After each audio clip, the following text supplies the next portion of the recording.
Welcome to Newsmax TV. I'm Kathleen Walter. Republicans want to know more about President Obama's Supreme Court nominee, Elena Kagan, specifically her opinions on hot-button issues like abortion, gay marriage, and terrorism. Joining us now is the first Senate Republican to oppose her nomination, Senator Jim Inhofe of Oklahoma. He is the top Republican on the Environment and Public Works Committee and a member of the Armed Services Committee. He joins us now from Washington to talk about the nomination and other developments in the Capitol. Welcome to Newsmax TV, Senator. Well, nice to be with you, Kathleen. Senator, you already announced you'd oppose Kagan's nomination to the bench. Outline for us your reasons why so early in the process you are so strongly opposed to her.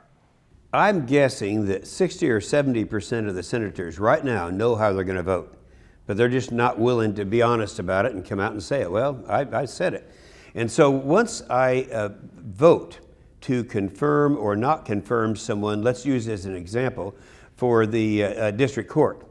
Then if I decide that person is not fit for district court, I'm going to oppose that confirmation, and that person comes back a year later or 2 years later and has been nominated for the United States Supreme Court. I can't think of any scenario by which, if they're not qualified for a district court, they would be qualified for United States Supreme Court. We're all hung up on this issue that this would be the first judge or nomination to the United States Supreme Court in 38 years that has never had any experience in the judiciary, never sat on a bench before. The last one was Rehnquist, and that was 38 years ago. Now, I think the person should have judicial experience, but that wasn't a killer issue for me. It was, I think, for some of the others. One of the issues that bothered me a lot is her feeling that, you know, I've been on the leading edge of trying to keep Gitmo open. Well, she has a position that once a person has been tried in a military court in a tribunal, if you will, then that person should have the right to come to the United States in our civil court system, and that could act as an appellate court. I don't agree with that, but she does. Now, that's a very liberal position, in my opinion, a very anti-punishment type of provision having to do with terrorists. I would have to say the crowning blow for me, back in when she was up for Solicitor General, was her attitude when she was at the Harvard Law School, Dean of the Law School. How important is this issue about banning military recruiters from campus? You see, this is a big effort all over the country. All these universities, they're all trying to play down the military. They have this disdain for the military. They don't want them to recruit. Well, she is kind of the leader in that group. And so that was the major reason that I opposed her in the beginning. Now, we know she lacks experience as a judge, and we know of her apparent absence of major legal scholarship.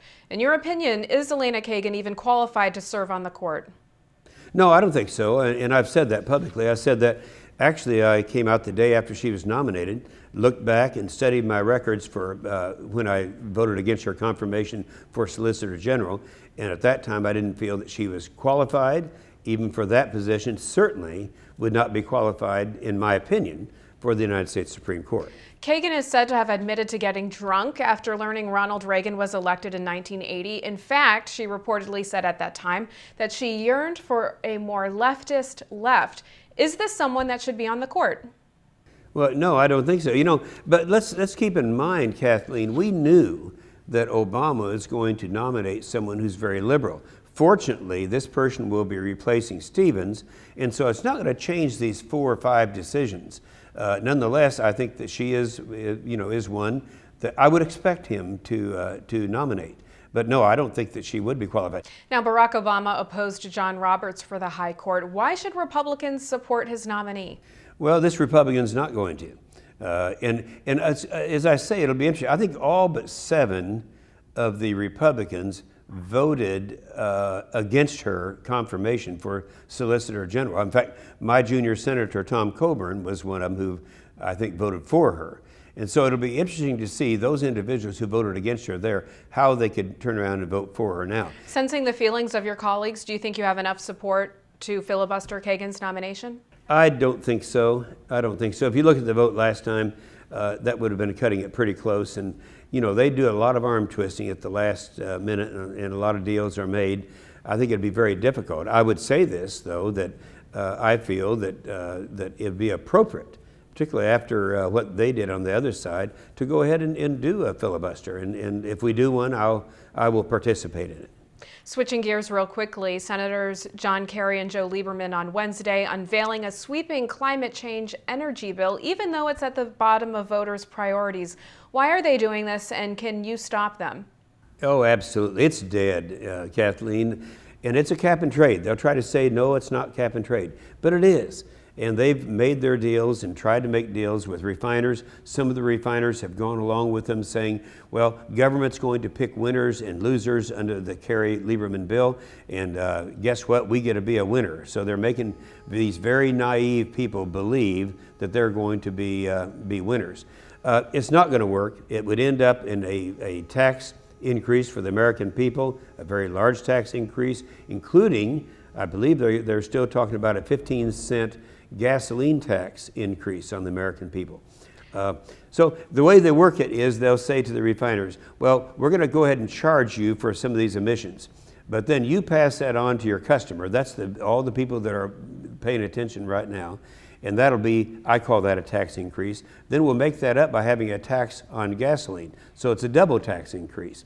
And I just think, they can say it, I don't care how many times John Kerry says, I don't even know what cap and trade is. He knows what it is. This is a cap and trade bill. I promise you it's not going to pass.